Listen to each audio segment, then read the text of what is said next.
રાજ્યમાં ફરી એકવાર ધીરે ધીરે ઠંડીની શરૂઆત થઈ ચૂકી છે અને શિયાળામાં પણ હવે માવઠાની શક્યતા અને અરબી સમુદ્રમાં અને બંગાળની ખાડીમાં ઉદ્ભવેલા હવાના દબાણને કારણે કેટલાક દિવસ માટે શિયાળાની આગળ વધવાની જે ઝડપ છે એ જાણે ઘટી ગઈ હોય તેવું લાગે.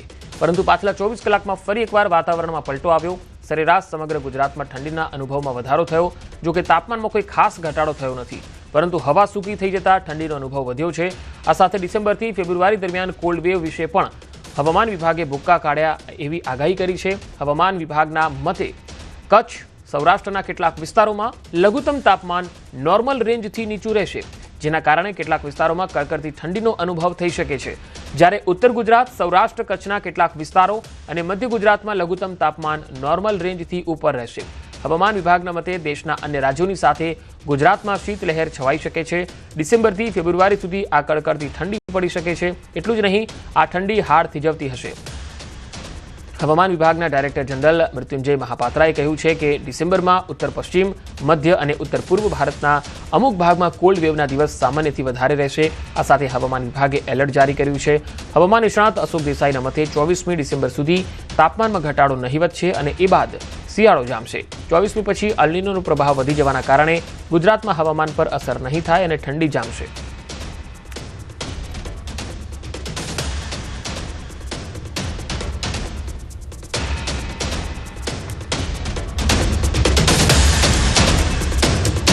ચોવીસમી બાદ ખરી ઠંડી અને હાલ સૂકા પવનો ફૂંકાઈ રહ્યા છે, તેના કારણે ઠંડીમાં સામાન્ય વધારો થઈ ચૂક્યો છે.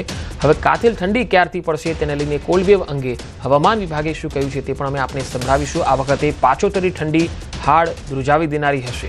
હવામાન વિભાગે કહ્યું છે કે હવે જે 24 ડિસેમ્બરથી લઈને ફેબ્રુઆરી સુધી છે એ ધ્રુજાવી દેનારી ઠંડી પડશે. કડકડતી ઠંડી આ દિવસોમાં વધારે જોવા મળશે. હાલમાં ઉત્તર ભારતના ભાગોમાં અને પશ્ચિમના ભાગોમાં ઠંડીનો વેવ જોવા મળી રહ્યો છે. નિષ્ણાતોના મતે 24 બાદ વધુ ઠંડી પડશે અને કાતિલ ઠંડીના કારણે સૌ ધ્રુજી જશે. ધુમ્મસભર્યું વાતાવરણ પણ જોવા મળશે.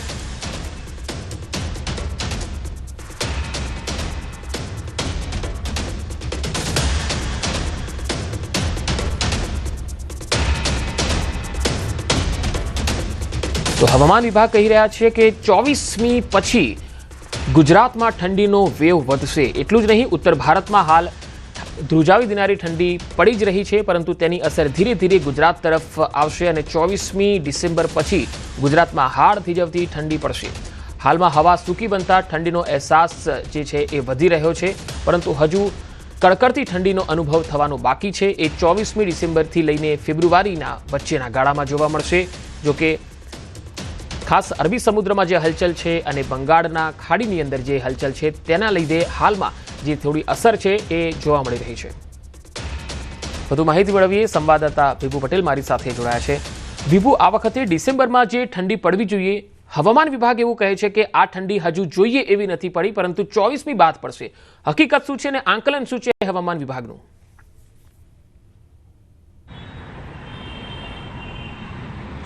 પંકજ, અત્યારે જે રીતે પવનની દિશા છે તે ખૂબ જ મહત્વની હોય છે.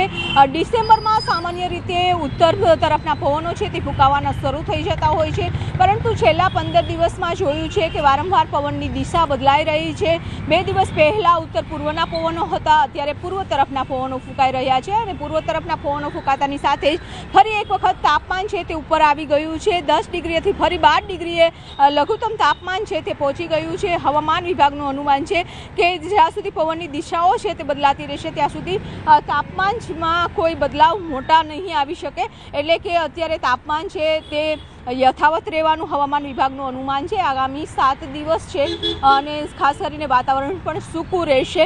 પરંતુ હવામાન નિષ્ણાંતોનું માનવું છે કે વારંવાર જ્યારે સિસ્ટમો બની રહી છે અને આ સિસ્ટમની અસર છે તે વાતાવરણ ઉપર પડી રહી છે, પવનની દિશા ઉપર પડી રહી છે અને જેના કારણે લઘુત્તમ તાપમાન છે તે ઘટવું જોઈએ તેટલું ઘટી નથી રહ્યું, મેન્ટેન થવું જોઈએ નથી થઈ રહ્યું અને તેના કારણે જ વહેલી સવારે થોડા પવનો ઠંડા હોવાના કારણે ઠંડીનો અહેસાસ થઈ રહ્યો છે, પરંતુ બપોર થતાં જ ફરી એક ગરમીનો અહેસાસ થઈ રહ્યો છે. એટલે કે ડિસેમ્બરમાં ની શરૂઆતથી જ ઠંડીનો અહેસાસ થવાનો શરૂ થઈ જતો હોય છે, પરંતુ ચાલુ વર્ષે જોયું છે કે પવનની દિશા બદલાવાના કારણે સતત સતત વધઘટ છે તાપમાનમાં થઈ રહી છે, પરંતુ 24 તારીખ પછી હવામાન નિષ્ણાંતોનું અનુમાન છે કે કડકડતી ઠંડી પડશે. સાથે જ હવામાન વિભાગે પૂર્વાનુમાન પણ જાહેર કર્યું છે અને તેમાં પણ કહ્યું છે કે ઉત્તર ગુજરાત હોય, સૌરાષ્ટ્રનો મધ્ય ભાગ હોય અને કચ્છનો ખાસ કરીને જે લઘુત્તમ તાપમાન છે તે સામાન્ય કરતાં નીચું જતું રહેશે. જી વિભુ, આભાર સમગ્ર માહિતી આપવા માટે.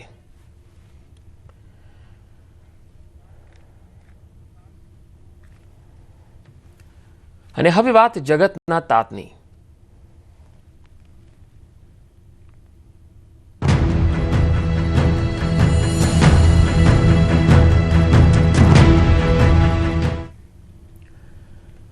ગીર સોમનાથ સહિત સૌરાષ્ટ્રમાં 2 દાયકા બાદ મોટી સંખ્યામાં તેલ કાઢવાની મિની મિલો ધમધમતી થઈ છે.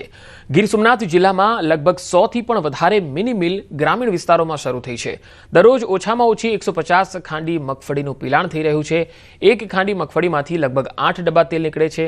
એટલે કે ગીર સોમનાથ જિલ્લાની મિની મિલોમાં રોજના 1200 આસપાસ સિંગતેલના ડબ્બા તૈયાર થાય છે, જેમાં છેલ્લા એકાદ મહિનામાં જ લગભગ 1.5 થી 1.5 લાખ સિંગતેલના ડબ્બાના ઉત્પાદનનો અંદાજ છે.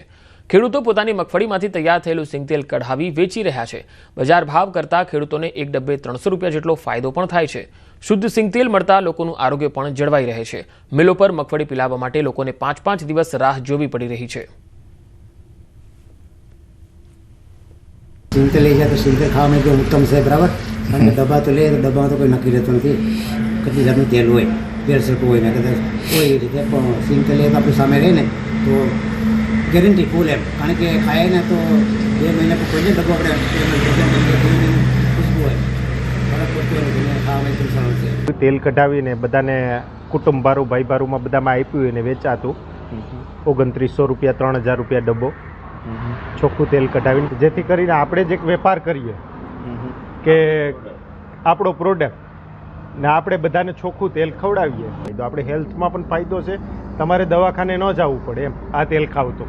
માણસો સવારમાં ઉઠીને આપણે પહેલાં તો કમાવા માટે ગોતતા હતા, આજે શુદ્ધતાને ગોતવા માટે કરીએ છીએ. અત્યારે ખેડૂત પોતાની માંડવી લઈને કાઢે છે, પોતાની પાકેલી માંડવી પોતાના કુટુંબ ભારુને પણ સેલ મતલબ વેચીને આપે છે કે ભાઈ ના પૂરતી મારા માંડવીનો ભાવ મળી જાય અને લોકોને શુદ્ધ ખાવા તેલ મળી જાય એમ. કે જે કાચું તેલ કાઢવા મતલબ કાચું એટલે મીન્સ કે કોઈ રિફાઇનરી વગરનું અને કાપડથી ગાળીને કાઢવામાં આવે છે અને ડબલ ફિલ્ટર કરીને કરે.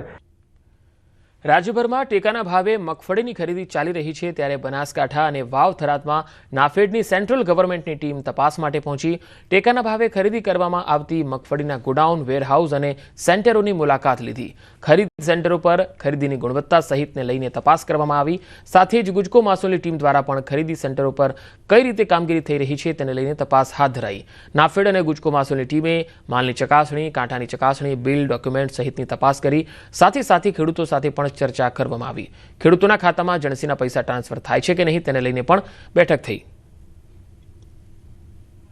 તમામ ખરીદ સેન્ટરનું ઝીણવટપૂર્વક નિરીક્ષણ કરેલ અને મેસેજ ટોટલ ખેડૂતોના બાબતમાં પ્રશ્નોત્તરી કરતાં સંસ્થામાં 20,000થી વધારે રજીસ્ટ્રેશન હતું, તેનું 26 દિવસની અંદર 50%થી વધુ કામગીરી પૂર્ણ કરી દીધેલ છે. સંપૂર્ણ સેન્ટરનું નિદર્શન કર્યા બાદ આપણી સેન્ટરને નાફેડ ગુજકો મારફત એક મોડલ સેન્ટર તરીકે પસંદગી કરેલ છે. સમગ્ર રાજ્યમાં ટેકાના ભાવે મગફળી ખરીદવામાં આવી રહી છે. અત્યારે અમે ધાનેરા તાલુકા સંઘના ગોડાઉન ખાતે છીએ કે અહીંયા પણ ટેકાના ભાવે મગફળી ખરીદવાનો માહોલ છે.